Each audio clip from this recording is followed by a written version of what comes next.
Bien, bonjour à tous. Chers collègues, c'est vraiment avec un grand plaisir et une certaine émotion, bien sûr, que j'ai l'honneur de m'adresser à vous en cette ouverture de ces 16e, 17e rencontres Convergence Santé Hôpital.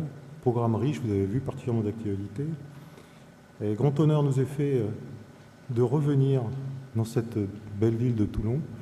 Il y a, quand j'ai préparé ces quelques lignes, je me suis dit Toulon, c'est super.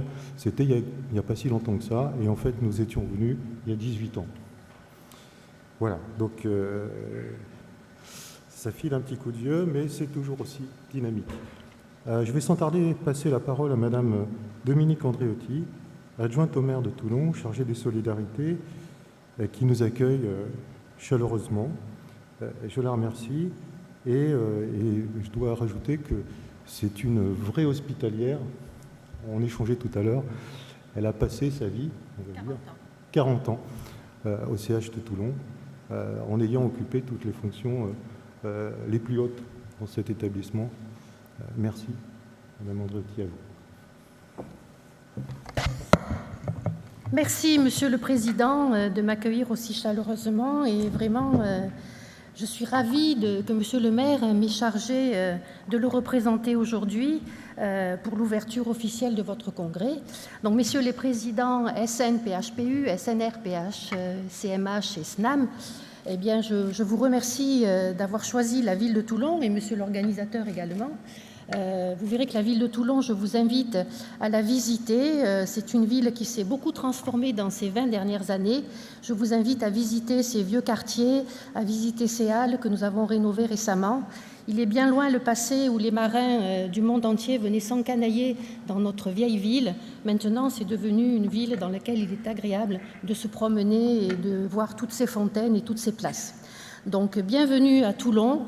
Et bienvenue à votre syndicat et à votre congrès Convergence Santé Hôpital. C'est vrai que j'ai la double casquette, donc, puisque j'ai travaillé 40 ans à l'hôpital de Toulon. On me l'a souvent reproché, on m'a dit « mais tu n'es resté qu'à Toulon, tu ne connais que Toulon ». Mais bon, c'était quand même un bel exemple. L'hôpital public est un des plus gros centres hospitaliers de France, le plus grand de la région PACA. Il dessert une population d'environ 400 000 habitants. Et bien sûr, l'hôpital public travaille en totale synergie avec l'hôpital militaire, l'hôpital Sainte-Anne.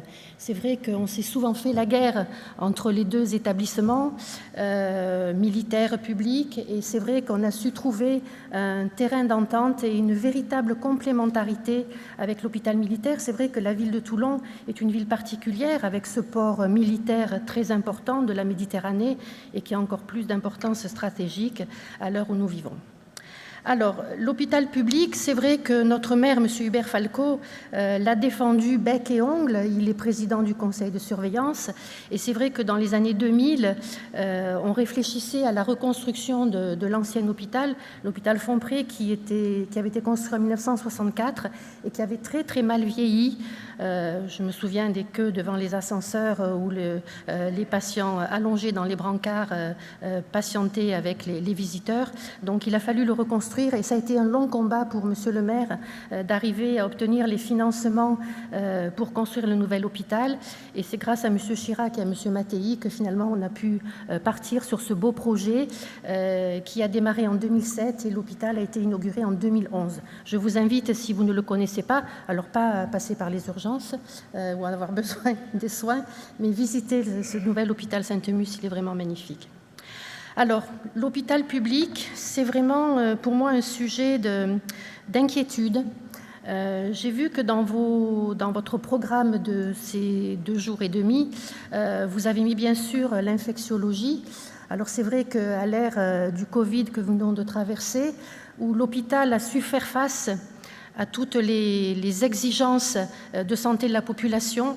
L'hôpital, c'est un lieu, en fait, où, bien sûr, il y a des bâtiments et il faut que les mairies et les établissements publics soient là pour accueillir, mais c'est aussi, surtout, son personnel.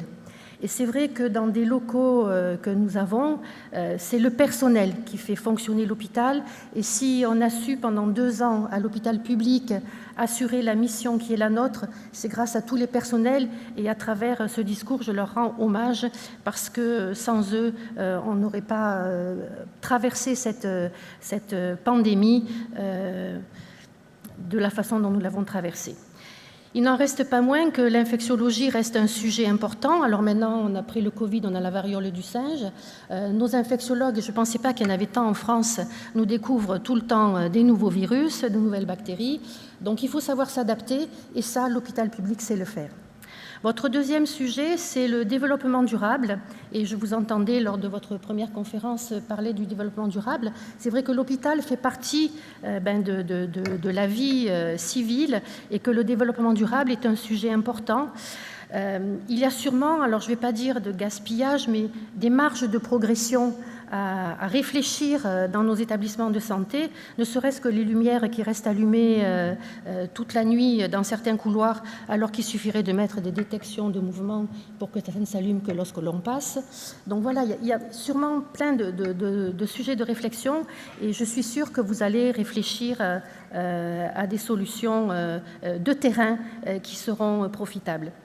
Votre troisième sujet, c'est le développement numérique. Et c'est vrai que le numérique à l'hôpital, alors moi forcément en 40 ans de carrière, j'ai connu l'hôpital sans ordinateur. Et c'est vrai que maintenant, on voit plus souvent les soignants affairés devant leur ordinateur qu'auprès des soignants, auprès de leurs patients. Et d'ailleurs, ils s'en plaignent. Néanmoins, je crois que l'on ne pourrait pas se passer d'outils informatiques et il n'y a qu'à voir lorsqu'il y a une panne ou une coupure légère, comme on revient au crayon, au papier, mais lorsqu'on est complètement désarmé et qu'on ne sait plus s'en servir. Donc vraiment, le numérique, c'est un enjeu passionnant. Je pense qu'il y a vraiment une réflexion importante à avoir pour que nos outils communiquent entre eux. Pour ne vous citer qu'un exemple, l'hôpital public de Toulon et de Hyères, puisque maintenant ils sont rassemblés dans une entité juridique, ne communiquent pas sur le plan informatique. Chacun a son outil. Et pour arriver à faire coordonner tous ces outils, c'est très complexe.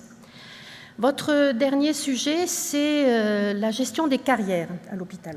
Alors, c'est vrai que nos ministres de la Santé qui se sont succédés récemment, et j'en veux pour preuve les derniers, M. Véran ou M. Braun, se sont penchés sur la gestion des carrières à l'hôpital. Alors, il y a eu les Ségur de la santé, il y a eu les 41 propositions de notre nouveau ministre, mais c'est vrai que l'hôpital est malade. L'hôpital est malade et je pense qu'il faut trouver des solutions. Peut-être pas une refonte totale, mais la gestion des carrières, c'est important. Si vous arrivez à injecter dans un établissement des nouveaux médecins, si vous arrivez à stopper l'hémorragie et à éviter qu'ils partent en ville s'installer parce que c'est mieux ailleurs, je crois qu'il y a vraiment une réflexion importante à avoir. Alors, sur une carrière complète, je me souviens avoir discuté avec des collègues qui s'étaient installés en ville, des pneumologues, puisque je suis pneumologue. Sur les premières années de leur carrière, ils gagnaient beaucoup plus que moi. Mais lorsque l'on regarde sur 40 ans de carrière, eh bien, c'est pas évident et le compte, il est vite fait au profit, ou en tout cas à égalité avec le privé. Mais c'est pas seulement un problème de salaire. Je crois que les soignants le disent souvent, le salaire, bon, c'est important, on doit gagner sa vie, mais on veut surtout de la qualité de vie au travail. On veut pouvoir passer du temps avec nos patients, on veut pouvoir discuter dans les équipes, on veut pouvoir échanger. Et ça, c'est vraiment une richesse. On ne choisit pas ce métier par hasard. Et si les soignants choisissent ce métier, que ce soit les médecins, les biologistes, les pharmaciens, les infirmières, les kinés, on choisit ce métier parce qu'on a envie du contact humain, on a envie de soigner, on a envie de porter secours à nos citoyens. Voilà, alors l'hôpital est malade. Je suis sûre que lors de vos journées de réflexion, vous allez trouver des solutions. Les solutions, elles doivent partir de la base. Les solutions imposées par le triangle, ce n'est pas forcément les bonnes solutions. Il faut vraiment que vous soyez porteurs de solutions concrètes, de propositions et de les faire accepter à nos gouvernants. Et c'est comme ça que nous arrivons à sortir de cette ornière. Je suis sûre que nous y arriverons parce que nous avons la volonté que cela aboutisse. En tout cas, je vous souhaite de bons travaux. N'oubliez pas, lorsque vous avez du temps libre, d'aller visiter Toulon. Et puis, j'espère que vous reviendrez Bon, dans moins que 2004-2021, ça fait 17 ans, donc revenez plus vite à Toulon, on vous y accueillera volontiers. Très bons travaux à tous et belle journée et bon congrès.